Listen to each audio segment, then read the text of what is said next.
प्रिया Shah madam, सभापति नगर पालिका वडनगर, जो आज इस कार्यक्रम की मुख्य अतिथि हैं, एवं मेरे सभी शिक्षक साथीगण और प्यारे बच्चों, आप सभी को सादर नमस्कार।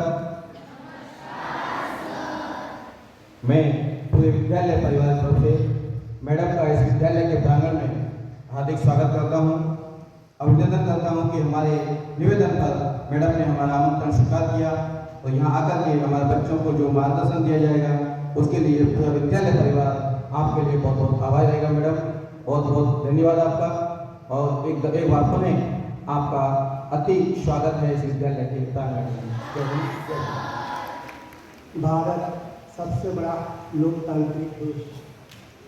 लोकतंत्र मतलब लोगों के लिए, लोगों के द्वारा भी चलता हुआ शासन मतलब लोकतंत्र। इस लोकतंत्र की जो प्रणाली है उसमें लोगों की आवाज़ सुनी जाती है, और आज यहाँ हम जो प्रोग्राम करने जा रहे हैं उसी में हमारे आज के जो बाल सांसद बने हुए, कुछ मंत्री बने हुए हैं, तो वही देश में कई सारे प्रश्न उपस्थित होते हैं, तो संसद के अंदर उन प्रश्नों को वाचा मिलती है, उन प्रश्नों के ऊपर डिबेट होती है, और देश के लोगों के जो प्रतिनिधि यहाँ पर करते हैं, जो सांसद, तो वो अपने लोगों की बात को मजबूत ऐसे रखते हैं, और जो शासक पक्ष होते हैं तो उनकी बातों के समाधान के लिए उसके जवाब भी देते हैं। तो इसी प्रकार आज एक बाल संसद का हमारे स्कूल में आयोजन किया गया है, तो बच्चों ने काफ़ी मेहनत किया है उसमें। तो आज मैं इस बाल संसद की शुरुआत करने के लिए जो अभी हमारे मुख्य अतिथि जो आए हैं उनसे अनुमति चाहता हूँ मैडम जी। तो अभी बाल संसद के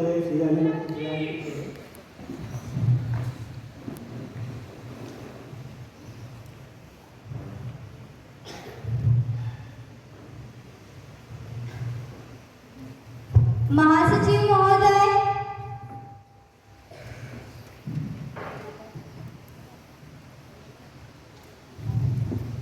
नमस्कार आदरणीय अतिथिगण, माननीय अध्यापकगण और मेरे प्यारे साथी। आज का यह ऐतिहासिक अवसर जब हम सभी बाल संसद के इस मंच पर एकत्रित हुए हैं, हमारी लोकतांत्रिक परंपराओं और मूल्यों को समझने का यह एक स्वर्णिम अवसर है। जैसा कि किसी ने सही कहा है, ना होता है संवाद वही उपजता है समाधान। हमारे बाल संसद का उद्देश्य नहीं है कि आप सभी में संवाद और नेतृत्व की भावना जागृत हो। आज यह मंच आपके विचारों, तर्कों और देश के प्रति समर्पण का गवाह बनेगा। आइए इस यात्रा की शुरुआत करें। अब मैं माननीय अध्यक्ष महोदय को सत्र की कार्रवाई शुरू करने का अनुरोध करता हूँ। संसद वही जहाँ विचारों का आदान प्रदान हो। अब मैं सभी सदस्यों का परिचय देना चाहूंगी। यहाँ पर उपस्थित सभी सदस्यों को उनके पदों के अनुसार जिम्मेदारियां दी गई है। इस बाल संसद में हमारे पास प्रधानमंत्री, विभिन्न मंत्रालयों के मंत्री, विपक्ष के नेता और अन्य संसद सदस्य हैं। ये सभी विद्यार्थी हमारे समाज के विभिन्न मुद्दों पर अपने विचार प्रस्तुत करेंगे। सभी माननीय सदस्यों को मेरा अभिवादन। हमारे देश की लोकतांत्रिक प्रणाली का मुख्य आधार स्वतंत्रता, समानता और जनता की आवाज है। इस बाल संसद में हम इन सिद्धांतों को समझेंगे और सशक्त लोकतंत्र की ओर कदम बढ़ाएंगे। सभी सदस्यों से निवेदन है कि वे अनुशासन में रहकर नियमों का पालन करें। अब मैं नवनियुक्त सदस्य हमारे संविधान और देश के प्रति आपकी निष्ठा और कर्तव्य की शपथ दी हमारी लोकतांत्रिक प्रणाली का मुख्य आधार है। आप सभी का कर्तव्य है कि आप ईमानदारी, साहस और निष्ठा के साथ अपने पद का पालन करें। अब मैं नवनियुक्त सदस्यों से अनुरोध करती हूँ कि वे बारी बारी से अपनी सीटों से उठें और शपथ ग्रहण करें। महासचिव महोदय। सुश्री श्रेया, जो उत्तर प्रदेश के सहारनपुर संसदीय क्षेत्र से निर्वाचित हुई है, अब शपथ ग्रहण अथवा प्रतिज्ञान करेगी। सुश्री श्रेया।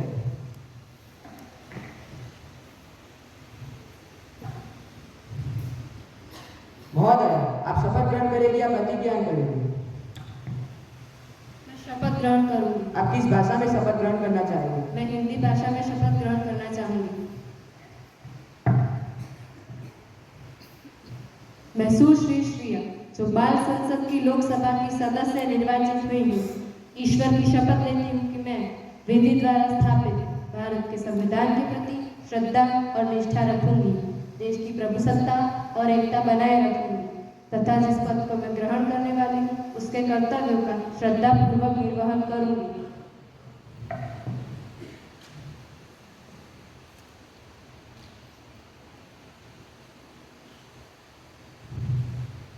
गुजरात संसदीय क्षेत्र से निर्वाचित हुए हैं और शपथ ग्रहण अथवा प्रतिज्ञान करेंगे। श्री कुंज महोदय, आप शपथ ग्रहण करेंगे या प्रतिज्ञान करेंगे? मैं शपथ ग्रहण करना चाहूँगा। आप किस भाषा में शपथ ग्रहण करना चाहेंगे? मैं अंग्रेजी भाषा में शपथ ग्रहण करना चाहूँगा। I, Kunj, have been elected to the member of lower house of the youth parliament to swear in the name of God that I will bear true faith and curse the constitution as by the law established, that I will be uphold the sovereignty and integrity of India and discharge the duty upon which I am about to enter.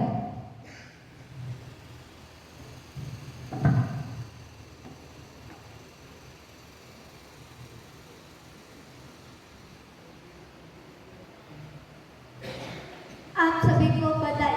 याद रखें, कर्तव्य से बड़ा कोई धर्म नहीं होता।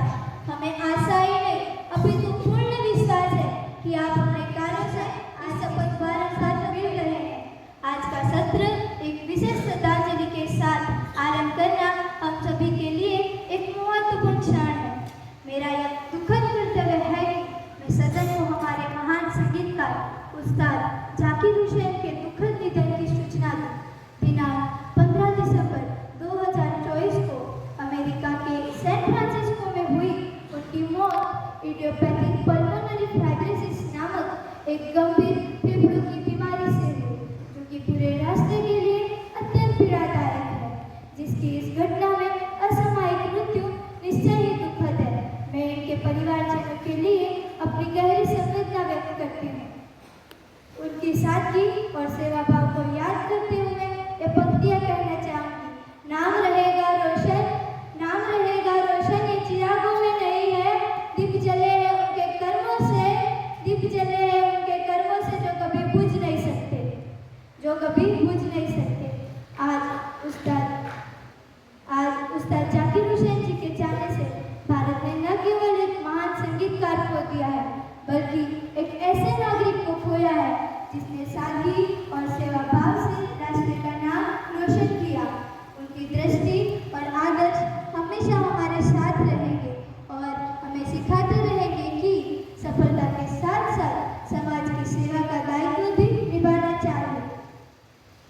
प्रधानमंत्री माननीय अध्यक्ष महोदय,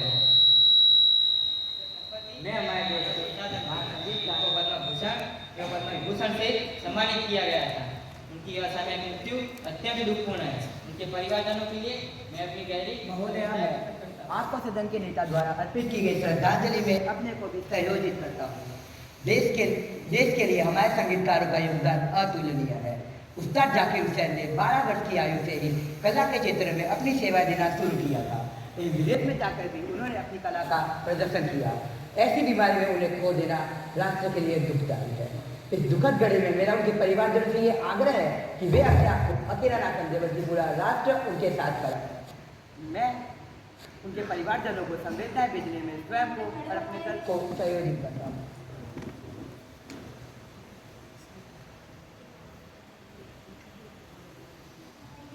श्रद्धांजलि अर्पित करते हैं और उनके द्वारा दिखाए गए मार्ग पर चलने का संकल्प लेते हैं। उनकी विरासत हम सभी को हमेशा प्रेरित करती रहेगी। प्रधानमंत्री नए मंत्रियों का परिचय करवाएंगे। माननीय अध्यक्ष महोदय, मैं आपके माध्यम से मंत्रिमंडल के नए मंत्रियों का सदन से परिचय कराना चाहता हूँ। श्रीमान सिंह, भारी उद्योग मंत्री, श्रीमती माही पर्यटन राज्य मंत्री। अब प्रश्नकाल शुरू होता। प्रश्न संख्या 101 श्री प्रिंस। अध्यक्ष महोदय, क्या माननीय मानव संसाधन विकास मंत्री यह बताने का कष्ट करेंगे कि क्या जवाहर नवोदय विद्यालय में प्रवर्तन नीति माइग्रेशन पॉलिसी का क्या उद्देश्य है? क्या यह नीति अपने उद्देश्य की पूर्ति में सफल है? यदि नहीं तो सरकार इस संबंध में क्या उपाय कर रही है? मानव संसाधन विकास मंत्री जी कृपया। अध्यक्ष महोदया, मैं सदन को यह सूचित करना चाहूंगी कि जवाहर नवोदय विद्यालय में प्रव्रजन नीति माइग्रेशन पॉलिसी का मुख्य उद्देश्य है राष्ट्रीय एकता को मजबूत करना तथा विभिन्न संस्कृतियों का पारस्परिक आदान प्रदान है। यह नीति अपने उद्देश्य में काफी हद तक सफल है, लेकिन इसके अंतर्गत कोई स्थानीय समस्या उत्पन्न होती है तो उसके स्थानीय कारणों को ज्ञात कर उसका समाधान कर दिया जाता है। प्रश्न संख्या 102 सुश्री त्रिषा पटेल।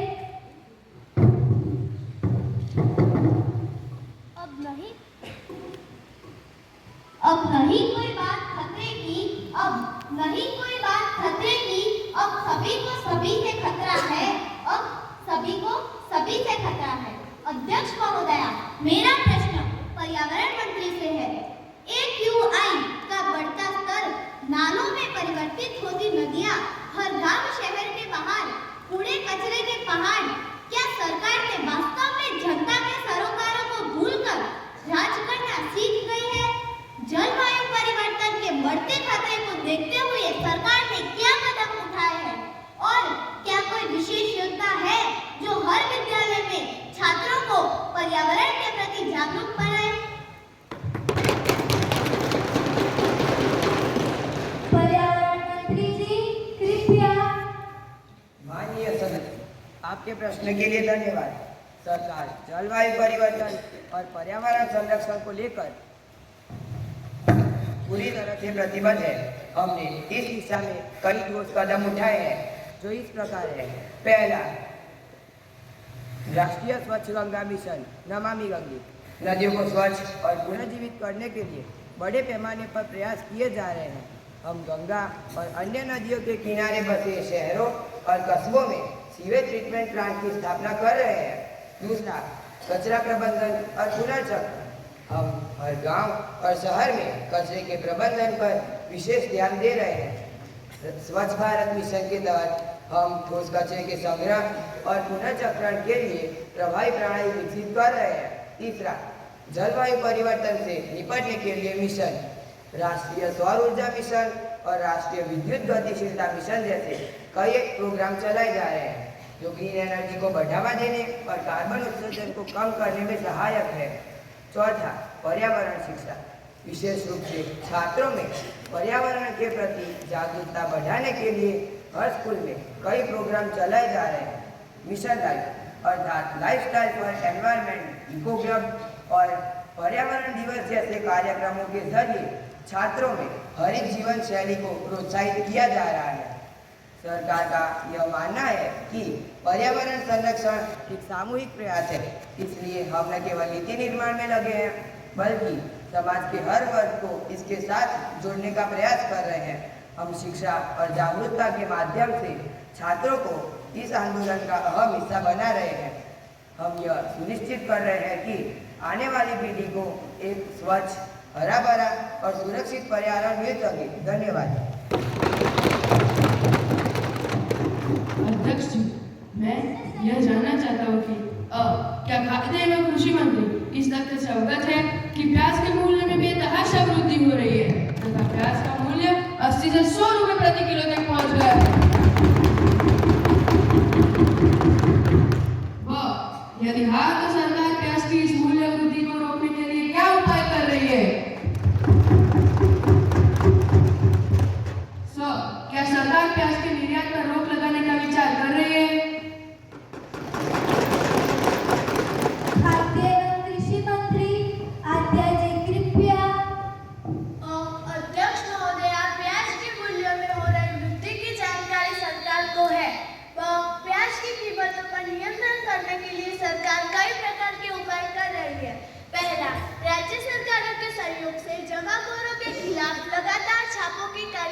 जारी है जिससे प्याज की आपूर्ति बढ़ाई जा सके। दूसरा, दिल्ली सरकार ने आगे बढ़कर सरकारी स्टॉलों पर प्याज बेचने का निर्णय किया।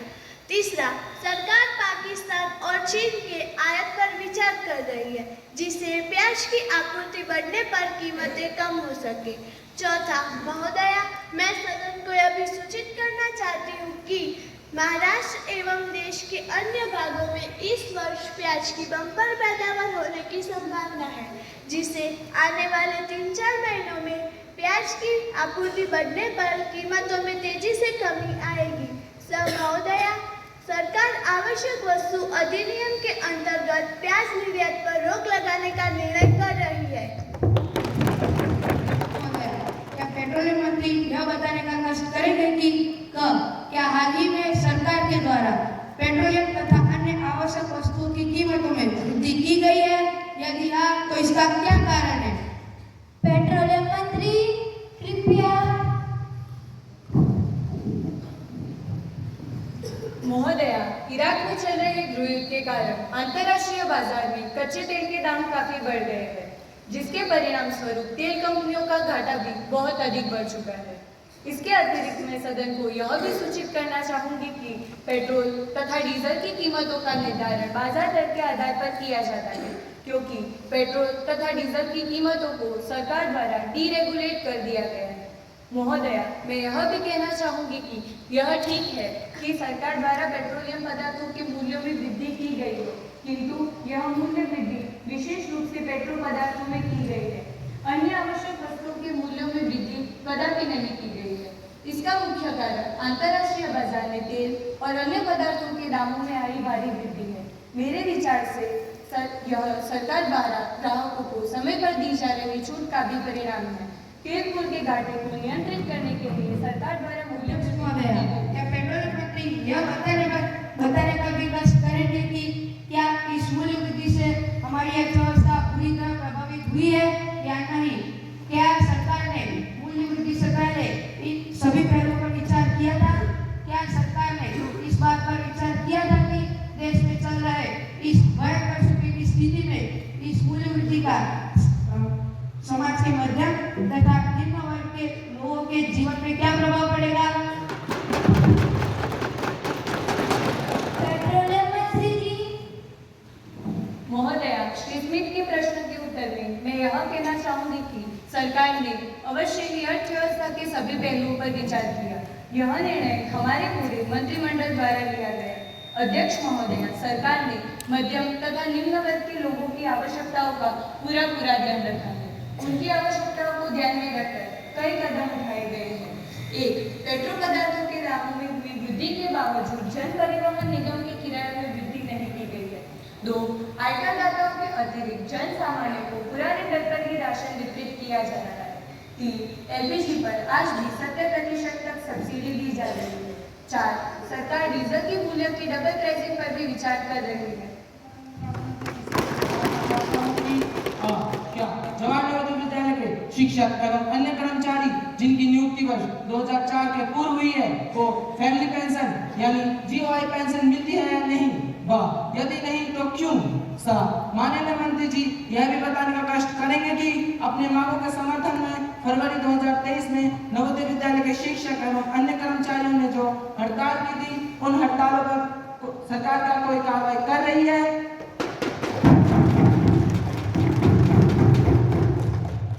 मानव संसाधन विकास मंत्री जी कृपया। अध्यक्ष महोदया, मैं सदन को यह सूचित करना चाहूंगी कि जवाहर नवोदय विद्यालय में नियुक्त शिक्षक एवं कर्मचारियों को फैमिली पेंशन यानी जीओआई पेंशन नहीं मिलती है तथा वर्ष 2004 के पूर्व CPF तथा वर्ष 2004 के पश्चात नए पेंशन स्कीम की सुविधा प्रदान की गई है। नवोदय विद्यालय समिति की स्थापना सोसाइटी के रूप में वर्ष 1986 में हुई थी। उस समय विद्यालय समिति ने CPF का विकल्प चुना था। महोदया, नवोदय के शिक्षक एवं कर्मचारी 6 फरवरी 2023 से 15 फरवरी 2023 तक अपनी 23 मांगों के समर्थन हेतु हड़ताल पर रहे थे। उनकी मुख्य मांग थी कि नवोदय के शिक्षक एवं कर्मचारियों को फैमिली पेंशन यानी जीओआई पेंशन प्रदान की जाए। इस संबंध में मैं सदन को यह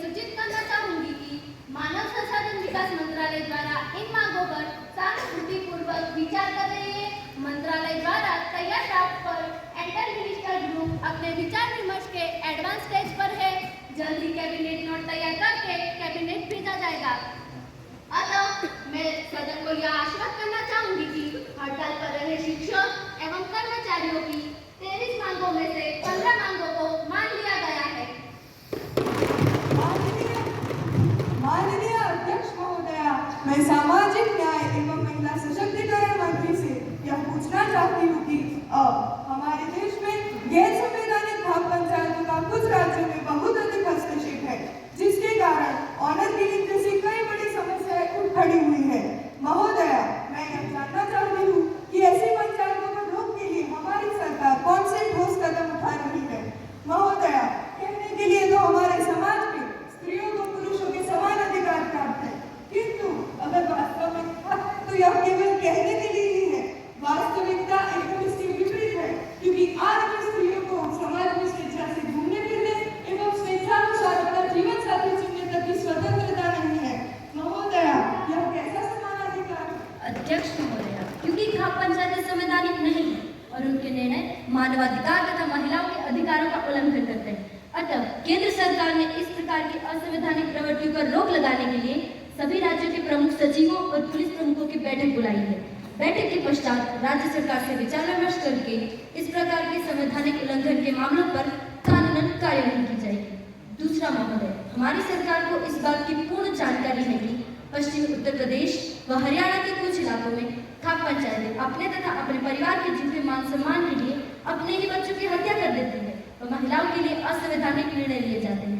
जैसे महिलाएं व लड़कियां घर से बाहर के लिए घूम फिर नहीं सकती है व अपना जीवन साथी स्वयं नहीं चुन सकती है। महोदय, ऐसी स्थिति को देखकर मैं भी एक स्त्री होने के नाते अपने उद्गार नहीं रोक पा रही हूँ। समाज रूपी गाड़ी के दो पहिए नर और नारी, पुरुष प्रधान समाज में नारी बिन अधिकारी, सृष्टि की रचना करे पाले कर संसार, आजीवन संसार न सहती दुख पार। स्वतंत्रता हर जीव का है पहला अधिकार, स्वतंत्रता हर जीव का है पहला अधिकार, नारी बस दासी रही और रही लाचार। अब अगर जीवन साथी चुनने की स्वतंत्रता ऑनर किलिंग के नाम पर होता है उसका संहार, ऑनर किलिंग के नाम पर होता है उसका संहार। धन्यवाद महोदय। माननीय अध्यक्ष महोदय, मुझे युवा संसद के महासचिव से प्राप्त निम्नलिखित संदेश की सूचना देनी है। युवा संसद की राज्यसभा के प्रक्रिया तथा कार्य संचालन विभाग के अनुसार मुझे रेलवे यात्री सुविधा सुधार विधेयक 2024 improvement of passenger facilities railway bill 2024 की प्रतिसभा पटल पर रखने का निर्देश हुआ। As whole nation know that our Prime Minister was keen to meet his counterpart in Pakistan to talk about the peace during the UNO summit in New York. Our PM went to him. At the same time, our army troops were engaged in a gun-battle murderous fight with Pakistani terrorists in Keran sector of Jammu and Kashmir's Kupwara district. After 15 days long operation, that area was cleared and terrorists were pushed back. Moreover, Army Chief made it clear that Pakistan Army provided cover fire to terrorists to infiltrate into Keran sector. The whole episode of Keran sector is a matter of serious concern because it reminded us the Kargil intrusion of 1999. Speaker ma'am, I want to know from government, is it not shameful to our nation that our Prime Minister was with Pakistan about peace and Pakistan raped our village? Why is government keeping eyes closed on the nation's security? I hope government will take some action against Pakistan, otherwise it will make the image of our country as a weak country. दृष्टि जोशी,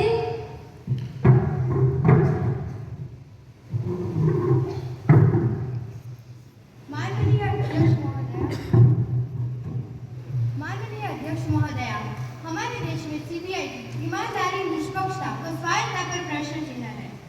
सम्मानित उच्चतम न्यायालय ने CBI को पिंजरे में बंद एक तोते की संज्ञा दी है।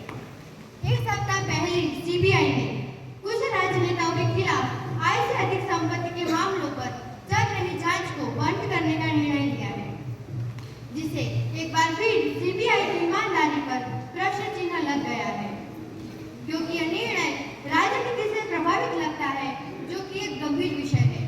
अतः मेरा सरकार से निवेदन है कि इसकी तत्काल जांच करवाई जाए व राजनेताओं के खिलाफ वर्तमान में चल रही जांच को बंद करने की बजाय तुरंत नए सिरे से जांच को शुरू करवाया जाए। तथा इसकी स्वायत्तता के लिए सदन में यथाशीघ्र विधेयक लाया। हो गए बादल सब सन्यासी, पछुआ जूझ गई पूर्वा को, धरती रह गई प्यासी। फसलों ने वैराग ले लिया, जोगी हो गए धानी, राम जाने कब बरसेगा पानी, राम जाने कब बरसेगा पानी। माननीय अध्यक्ष महोदय, आप सभी को विदित है कि कमजोर मानसून के कारण देश के अधिकांश भागों में अकाल की संभावना बनी हुई है। भारतीय मौसम विभाग के अनुसार पिछले वर्ष की तुलना में इस वर्ष 43% कम वर्षा दर्ज की गई है। पश्चिमी यूपी में सामान्य से 73%, पंजाब में सामान्य से 57% तथा गुजरात में 92% कम बारिश है। फलस्वरूप देश के कई हिस्सों में अभी तक दलहन, तिलहन तथा चावल की बुआई तक नहीं हो सकी है और साथ ही साथ फल, सब्जियां व अन्य खाद्य वस्तुओं के दामों में लगातार वृद्धि हो रही है। ऐसा प्रतीत होता है कि आने वाले दिन किसानों के लिए मुश्किल भरे होंगे। महोदया, अतः मेरा सरकार से आग्रह है कि कमजोर मानसून और सूखे की संभावना को गंभीरता से लेते हुए पहले से ही उचित कार्य योजना तैयार कर ले, जिससे आने वाले दिनों में किसानों तथा आम आदमी को राहत पहुंचाई जा सके। On the behalf of the honorable members of the House, I have great pleasure in the extending our warm welcome to His Excellency Ms. Mitwa, Speaker of Chinese Parliament, and the honorable members of Chinese parliamentary delegation who are on a visit to India are our honored guests. The other honorable members of the House of the delegation are Ms. Zia, Member of Parliament, and Mr. Shukar, Member of Parliament. It is a very high-powered delegation who reached Delhi on Saturday, 12 July 2024. They are now seated in the special box. We wish them a happy and fruitful stay in our country. We also convey our warm feeling and very best wishes through them to the President, Prime Minister, Parliament, the government and very friendly people of China. Now, विधेयक का पुनर्स्थापन। माननीय सामाजिक न्याय मंत्री विधेयक का पुनर्स्थापन करने की प्रश्न है। प्रगति में अनुसूचित जाति एवं अनुसूचित जनजाति के आरक्षण के लिए संविधान संशोधन विधेयक 2024 को पुनर्स्थापन करने के लिए अनुमति प्रदान की जाए। कृपया जो इसके पक्ष में है वे हाँ कहे, जो इसके विपक्ष में है वे ना कहे। मैं समझती हूँ हाँ का बहुमत है, हाँ का बहुमत है, हाँ का बहुमत, अतः अनुमति दी जाए। अध्यक्ष महोदया, मैं विधेयक पुनः स्थापित करती हूँ। हमारे छात्रों ने आज न केवल विभिन्न मुद्दों पर अपने विचार प्रस्तुत किए, बल्कि भारतीय लोकतंत्र की शक्ति को भी प्रदर्शित किया। हम यह देखकर गर्व महसूस कर रहे हैं कि हमारे देश का भविष्य ऐसे जागरूक और जिम्मेदार युवाओं के हाथ में सुरक्षित है। आप सभी का धन्यवाद। बाल संसद का यही उद्देश्य है, विचारों का आदान प्रदान और जिम्मेदारियों का एहसास। आप सभी ने यह सिद्ध कर दिया कि युवा भारत न केवल सक्षम है बल्कि जिम्मेदार भी। सत्र समाप्त होता है पर संवाद जारी रहना चाहिए। संसद की कार्यवाही कल तक के लिए स्थगित की जाती है। आप सभी का तो ये सब आपने देखा। बच्चे हैं लेकिन उन्होंने बहुत ही सुंदर ढंग से यहाँ अपनी प्रस्तुति दी। इसके लिए हम पुनः उनके प्रोत्साहन के लिए जोरदार तालियों के साथ उनका अभिनंदन करेंगे।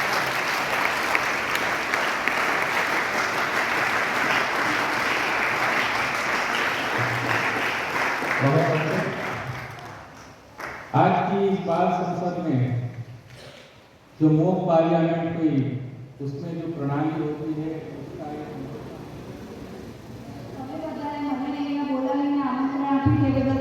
आभार मानु छूं। आज તમે જે પ્રોગ્રામ રજૂ કર્યો સંસદ વિશે એ બહુ મસ્ત હતો અને બધાને જ્ઞાન આપે એવો હતો અને આમાંથી આપણને ઘણું બધું શીખવાનું મળે છે અને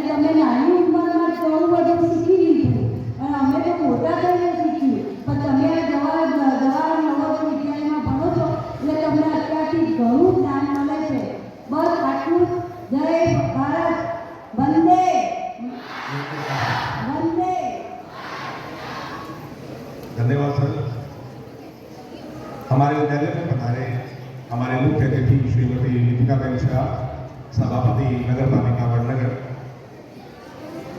माननीय प्राचार्य महोदय, विद्वान शिक्षक साथियों और छात्र छात्राओं, सभी को नमस्कार। धन्यवाद। ज्ञापन की इस कार्यक्रम में मैं सर्वप्रथम हृदय से धन्यवाद ज्ञापित करता हूं हमारे आज के मुख्य अतिथि श्रीमती गीतिका बहन शाह जी, सभापति वडनगर नगर पालिका। इन्होंने हमारे आग्रह पर अपने व्यस्त समय में से हमारे विद्यालय के लिए समय निकाला। मैं धन्यवाद ज्ञापित करता हूं हमारे माननीय प्राचार्य महोदय का, जिन्होंने इस प्रकार के कार्यक्रम को अनुमति प्रदान की और जितनी भी सुविधाएं या जितनी भी सहायता सहयोग प्रदान कर सकते थे हमें प्रदान किया। मैं इस कार्यक्रम के लिए जो सबसे अधिक धन्यवाद के पात्र हैं, हमारे जो विद्यालय का सामाजिक विज्ञान विभाग, इसमें Shri AR. Parmar sir, Shri Ramakant Meena sir, Shri Rajesh sir और श्री विजय भास्कर सिंह जी, इस पूरे डिपार्टमेंट का मैं हृदय से कोटि कोटि धन्यवाद ज्ञापित करता हूँ कि तो इन्होंने इतना सुंदर तरीके से ऐसे लगा कि जैसे भारतीय संसद का सीधा प्रसारण हमें यहाँ विद्यालय में दिखाया जा रहा है। इतना सुंदर कार्यक्रम इन्होंने इतने कम समय में आयोजित किया, ज्ञानवर्धन भी हुआ, साथ में मनोरंजन भी। इसके अलावा मैं हृदय से धन्यवाद करता हूँ हमारे विद्यालय के विभिन्न शिक्षक साथियों का, जो प्रत्यक्ष या अप्रत्यक्ष रूप से इस कार्यक्रम से सदैव जुड़े रहते हैं। विशेष तौर पर हमारे संगीत विभाग के श्री पी.डी. चारण सर, हमारे कला शिक्षक श्री रजनीकांत मिश्रा जी, और इसके अलावा हमारे विद्यालय के समस्त शिक्षक जो किसी न किसी रूप से अपनी भागीदारी सुनिश्चित करते हैं ऐसे कार्यक्रमों में, चाहे वो अनुशासन व्यवस्था हो, चाहे वो अन्य कोई व्यवस्था हो।